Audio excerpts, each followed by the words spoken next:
So if you watch this in order, and you probably didn't, this is the third part of a 3-part series with Jorge Quintero, and we're going to talk about the industry of the mental brain health, psychology, neuroscience, and that's probably a problem in itself.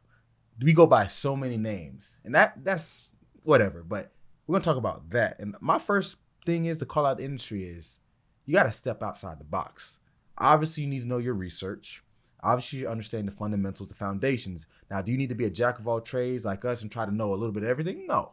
But you have to be open at least to there's other modalities, there's other things you can learn to add to your repertoire. Like you have exercise. You have a engineering background. So you were far removed from this industry, but yet you were able to adapt and learn these things. I have people who literally went through 8+ years of counting grad school of clinical psychology or neuroscience or something in that realm, and they don't know anything without 5 feet of that industry. If it goes away from that, they're like first graders. Mm-hmm. And I think that's the biggest problem in the industry of understanding this is a multifaceted approach to improving brain and mental health.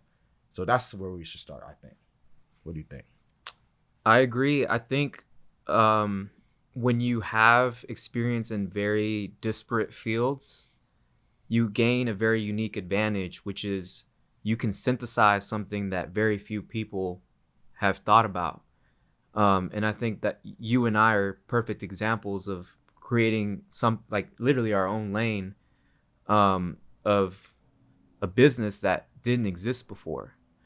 So from one side, you know, we should be championing everyone's unique experiences because everyone has a perspective, a truth that is unique to them that they can share with other people to improve other people's lives. Like there's many people that dedicate themselves to preaching about nutrition because they strongly believe nutrition can change people's lives regardless of what illness or disease they have. People on the exercise spectrum, people on the psychology spectrum, people in the psychiatry spectrum. We all think we have the solution. And maybe to a certain extent, that's all partly true. But I think a fuller truth is somewhere in the middle where you can meet at a crossroads and take from great things from this industry and another few great things from that industry. And you'll find that when you combine them, you create a more holistic or comprehensive approach that can hit more than one area. I personally, when I work out, I try to select exercises that are not just like very singular in their benefit. Like I'm not just trying to increase my bicep size. I'm trying to increase my bicep size, increase flexibility, increase my joint strength, increase my range of motion in the movement. Like I'm thinking about various levels to this, and I think we have to start thinking that way too as practitioners. It's like, okay, I'm used to incorporating these tools, but what other tools am I missing that could augment what I'm doing? I'll tell you from firsthand experience that, matter of fact, I'll use a perfect example from my class that we just had on Thursday. I teach part-time at a school called Kaiser University. Their main campus, they have tens of thousands of students worldwide online, but they have a main campus in West Palm Beach, Florida. And I teach there 2 days a week, a class on sports psychology. And the lesson I just had, I went on one of my rants with them because they'll know if any of them watch this. And I was saying how I asked them to raise your hand if your coach believed that the mental aspect of your sport is very important. Every athlete raised their hand. Then I said, okay, second question. How many of them have a dedicated time to teach it or present it in any kind of way? Not like how we do it, just any type of way. This could be a workshop. It could be a lecture. It could be a training session. It could be an exercise. All their hands went down.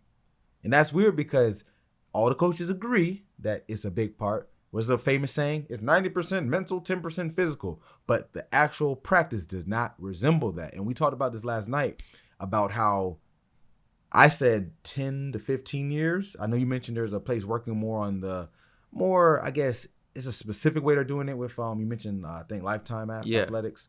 But I personally think it's 10 to 15. And what I mean by that is in the scheme of where when I ask that question to athletes or any practitioner in any sense, their hands stay up when I say, are you doing it? Whether that's 5 minutes, 10 minutes, a warm up, integrating it, or having a standalone, which that's where I think we want to get to. Like people like us, when it gets to the point where standalone mental and brain performance training is a thing.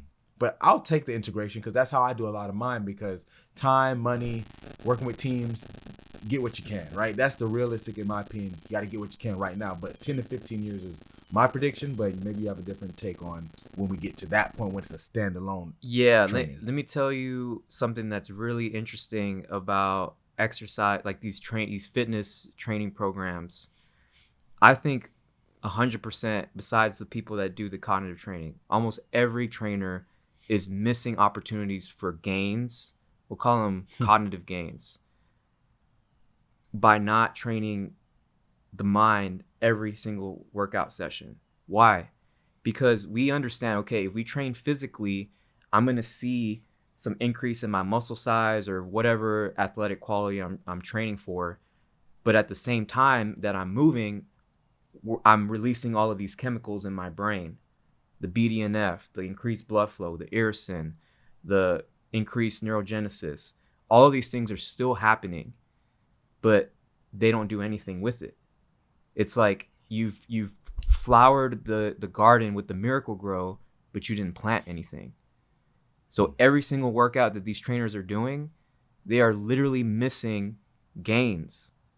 And like you said, they all understand that the mental component is important, but I think there's maybe a gap in understanding from a creative standpoint, from a practical standpoint, how do we assess, measure, and track cognitive gains? And I think that's where people like you and me need to step in and create a framework that becomes more accessible to the industry, because like you said, if it's not within 5 feet of their expertise or their subject matter expertise, they're like a deer in the headlights. Yeah. So we, like people like us that can synthesize these kinds of creative processes, have to step in to accelerate that adoption. But I still go back to saying, like, you know, people can think that it's a gimmick or it's a waste of time or it's not important enough to program. But the reality is y'all are missing gains. You're creating all the favorable milieu and chemicals that would change your brain anyway, but you're not doing anything to change the brain. So it's wasted. It's a wasted opportunity. I feel like the word gimmick is, we used it numerous times throughout all the series. But one time, the fitness industry was seen as a gimmick, because I would say before the 1950s, 60s, it was more like the sideshow guys who were big and muscular, and they would be in the freak show and like, look at the muscle man. He's the world's strongest man. He's holding like the iron dumbbell that's like 200 pounds, which was a big feat of strength. But then it segued into bodybuilding with like the Arnold Schwarzeneggers in the 50s and 60s. And then that became like the big cardio outbreak with the Olivia Newton-John, let's get physical. Right. And what's the guy he just passed recently? Richard Simmons. So that was all seemed gimmicky at a point until it wasn't. Even strength and conditioning with colleges. There was a guy, I forget his name, but he was with the University of Nebraska in the early 80s or late 70s. And he had this idea like, our athletes, they're fast, they're strong, they need to be performing. What if we made them lift weights and do conditioning exercises? When you think that make them faster and stronger? And obviously that was like obvious, but colleges were not doing this. Yeah, they might have trained here and there, but he said, let's make this a systematic part. And for years, it was kind of like, whatever. But what happened? Nebraska won the national championship in, I forget the exact year, but it was the early 80s. And then the other school said, maybe we should get a strength coach. And another school said, we should get a strength coach. I guarantee you, not even D3. Matter of fact, NAIA, probably even to junior college, no team would not have a strength coach. Now, the reason I bring this up, let's flip-flop that to the mental. So in the sports psych realm where I come from, I did a conference a few weeks ago, and I would say, I think statistically, I looked it up, 57% of Division I schools have some form of mental coach. Not necessarily psychology or not necessarily mental skills. It might be both. So meaning therapy versus more like skill building, like stress management. They have something, 57%. So that's not bad for D1. D2, 1AA, it dramatically drops to like 10 to almost nothing. Mm-hmm. But you see the disparity, and going back to the reason I brought up the word gimmick is, going to why I said 10 to 15 years, we're getting closer, but I think we're at a standstill only because we have all these people coming out the woodwork who are like, not, because this industry is not regulated at all. Yeah, you're doing your due diligence. I did my due diligence. I got numerous degrees. You're getting your master's in neuroscience. But most people who preach this stuff aren't degreed. And not saying it's the end all be all, but I do think they should have it for the simple fact of it shows that they're foundationally sound. Now, can you learn this stuff without a degree? Sure. But let's be realistic. Most of these people aren't doing the foundational stuff. They're giving the more manifest, like we're talking about, manifest, Pop the science. life coach stuff. Like, did you know the brain, when you think about a habit, over 2 weeks, it'll reform? It's like, no, that's not exactly how. There's something to, it's like a half truth. Right. And I think that's diluting our industry to a degree too. So when you say being you and people who are similar, it's almost like not a war. I want to use that because I want to sound violent, but I mean in the sense of we're fighting a battle where a lot of people aren't on this side. Yeah, they're not. And I would agree with you. I think at least the people in the neuroscience community that are coming out of the woodwork, they're like literature warriors. Like they will read the latest literature. They're going to tell you what's the best way to live your life based on the science. That's great and all. Like I agree. There's a lot of things to be said about protocols and things like Dr. Huberman that, creates a structure for getting better health. But the reality is more nitty-gritty than like you're saying. You can't just build a habit in 21 days, especially if it's a deeply entrenched habit that you're trying to replace. It doesn't take 21 days. It's sometimes a lifelong process. But we have to stop thinking that the literature is the end all be all. There are many people that are providing value that are actually practitioners that are not just citing statistics and facts about the brain and making a living off of that, but actually trying to implement something new from the literature. So you're taking all your foundational concepts about how the brain works, how mental health works, and you're creating a framework that addresses these issues. Typically, the literature will stop at the issue at hand. Like they will define it. They will tell you all the things that could go wrong with it. They will understand what happens to the brain when something bad happens. But there's not a lot of literature about, okay, how do we actually improve this? And how do we improve this not in a clinical sense? It's always like, okay, we gave drugs to these people. These are the outcomes and these are the scores or whatever. That's great. There's a space for that. But for practitioners and for people that are not in the medical fields, there needs to be something else. Like there needs to be another practical framework that we can implement with clients that isn't just citing statistics and thinking that this is the right way that we should all be living. Yeah, the going back to the literature, what do you call it? Literature warriors. Literature warriors. So I never heard that one before, but yeah, I agree. Because remember the song I was talking about earlier? I put it on Instagram a few months back. It was the Kendrick Lamar diss to Drake, "Not Like Us." So I called it "Brain Damage" on brand, right? And I was literally, one of my lines was, I said, the research, everybody reciting it, all this information, but ain't nobody applying it. Right. I wrote that line specifically for what you just said. We need it. I 100% agree. I read literature all the time. I tell my students, I only got to this point because I know my stuff because I studied it. But if it stopped there, I'm not where I'm at right now. The biggest thing, and we talked about your trilingual, you speak 3 languages, and I think going to my analogy of how people step out their expertise and then they lose it, I think they need to be at least bilingual in the sense of navigating between different fields of performance. Because let's say you're a clinical person, you probably need to learn a little bit of the neuro. Say you're a neuro person, you need a little bit of the clinical. Let's say you have a little bit of both, you need to learn some of that exercise physiology. Right. Or all the above. Honestly, all the above, because if you understand exercise physiology, then you're better equipped to handle someone who has performance issues from the physical standpoint. Because if I'm a therapist, right, and I stop at, okay, you need to be able to cope with your negative emotions, you need to be able to not internalize every negative aspect of your life. Cool. Maybe you should get out more, maybe you should do this, maybe you should do that. But if I'm limited to just those advices, but I'm not telling you how to be a better physical being, because people think, oh, that's vain, because they get into like maybe the body positivity or whatever it is. It's not even about looking good or being in total shape. It's more so saying we have this human vessel that interacts with the both physical and psychological and cognitive components.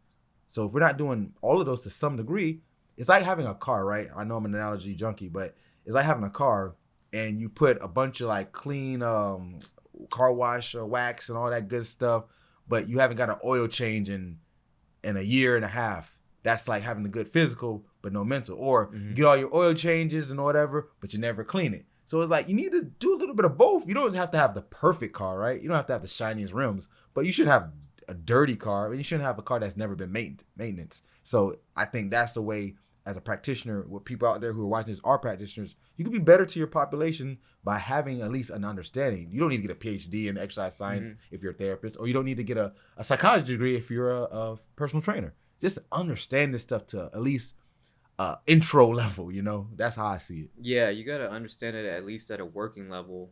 And I guess going back to the criticism of the industry, I think one of the biggest reasons why we don't see this integration in different fields is that we have an obsession with specialization. Yeah. And also in the healthcare industry, the time that a patient has with clinicians is very limited. Like it's 15 minutes, usually max. So there is a need for practitioners, not necessarily in the clinical space. Maybe they're associated tangentially, but we have to create this framework of health that goes beyond the clinician to actual practitioners that can positively make a difference and not ostracize them. Because you obviously have the reactionary side, which is people developing chronic diseases, quote unquote, overnight, that now is a huge problem to their life. But as we know, these chronic issues don't just appear overnight, they develop over decades. So there's a proactive side to this that we need to focus on more. And the fitness industry, I think, is starting to get this. Like they're starting to see themselves as preventative health and preventing chronic diseases in the general population. But we have to think about this also from, like you said, the cognitive side. We're making strides on the physical, but what about the mental? We're still stuck with pills and we're still stuck with therapy for the most part. And if it's not that, there's a ton of people that will, like, I even have to be careful with what I say, because if I say that I could cure a mental health disorder, like I would probably get sued. I'd probably like get sent to oblivion by the healthcare industry, and you would never see me again. I'm not saying that I can't cure it, but I'm saying that I can make a big impact in addition to what these other practitioners are doing, like clinicians, psychologists, psychiatrists. So we've got to expand the network of people that are working with these populations, and we have to welcome them. We can't ostracize them. And that's why I created Mind Body One. It literally was meant to be a resource where you're getting multiple aspects of performance. There's no one size fits all, but we can approach as many as we can, because I've heard therapists say on like LinkedIn, I saw someone post like a continuum, and it was funny because everything they were saying that needs to be provided, and they said you can't get it from one place. And I would say yes and no. There's certain aspects you probably won't get from one place. You're probably not going to get therapy from another practice or the same practitioner, because that differs in a lot of things, ethically, just the logistics of what's going on. Because if I'm talking to you about those traumatic issues, I probably shouldn't be going to you for a workout per se. So you can recommend it, but outside of that, I would say they can be the same person or same company or whatever. Because like I said, I've accepted my business where I have people on my team who are only strength and conditioning. They have no psych background at all. And I have people who have, like me, veering both, and I have people who are only the psych background or the mental perspective. So it is a way we can deliver these, and that's why I was going back to that specialization thing. I was at that conference when I was talking about earlier in Vegas, where I asked students, what's your next step? And they mentioned I won't say the name of it, but the certifying body of that organization. They said that's their next step. And I was like, but what are you going to do? They had no answer. And it was like a gotcha moment, but it wasn't meant to be. She literally froze up and said, I don't know. And she felt kind of embarrassed, but I didn't want to put her on the spot. It was just an honest question because I was just networking. But my point I bring it up, she was so specialized on, I want to be a certified, I'm about to say it, but I want to be a mental coach. And it was like, but what are you going to do with it? Because that's a specialization, yes. But that role encapsulates so many different things, but they're not teaching that. So I got to put some of the blame on the schools and organizations, because Agreed. Not saying that they need to touch everything, but they got to show these students when they come out, you got the degree, how do I make it work now? And that's going to work for the clients. So everyone wins, but that's not the model, because we get into the semantics of the business of education in itself, but that's a whole different topic. Right. So to wrap things up, because I like to do something called the take home 2. I only did it on this one because we obviously did 3 parts. So since this is the last one, so how this one works is I put you on the spot. So as I'm saying this, think about it. You need to give us at home 2 things that they can take home, meaning it could be a phrase, it could be a tip, it could be a trick, a tool, but something, 2 things that is that they can take home. And as soon as they cut off this podcast and go about their day, they can put it in effect right then and there. Yes. So I would say number one, the number one take home message from the NeuroGym, and I hope from this conversation, is that your brain is very plastic all throughout life. And that same capability to change doesn't go away just because you have a mental health disorder. It could be impaired, but you can actually make a difference.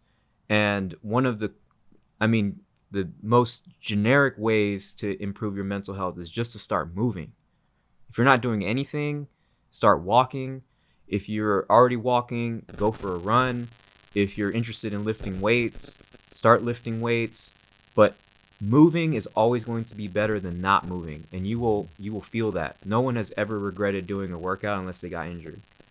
The second thing that I will say is the biggest take-home message is this idea that the mind doesn't exist in isolation. Like, we shouldn't treat the mind as this vague thing that's kind of floating over here on the right, and the physical health is over here on the left. No, we just talked for almost an hour about how the brain and the body interact and how exercise is a great vehicle to tackle both. So we have to start integrating things from exercise science, things from neuroscience, things from psychology to create a more integrative and holistic approach. So another thing that I would say, like a tip, is, just as you're intentional with your workouts, become intentional with your mental workouts. Like, what exactly are you trying to train? And does your training reflect the things that you want out of that training? If you feel like you can't focus, are you doing anything about that? Are you maybe changing your diet? Are you getting more sleep? Are you exercising? I put all these under the umbrella of training because they're inputs. And yeah, I'll just leave it at that. All right. So let them know where they can find you on social media, website, plug that. I'll put it on the screen, obviously. Yeah. So it was a pleasure having this podcast. I love to be able to share this. If people are interested in learning more, I'm very active on Instagram at the NeuroGym, no spaces, no underscores or periods. And the website is theneurogym.org. I'm currently finalizing that, but at the start of 2025, it should be live. So I'll have a summary and testimonials on there for people to see. All right. So thanks for being on. It was a pleasure. And as always, people, get your mind right.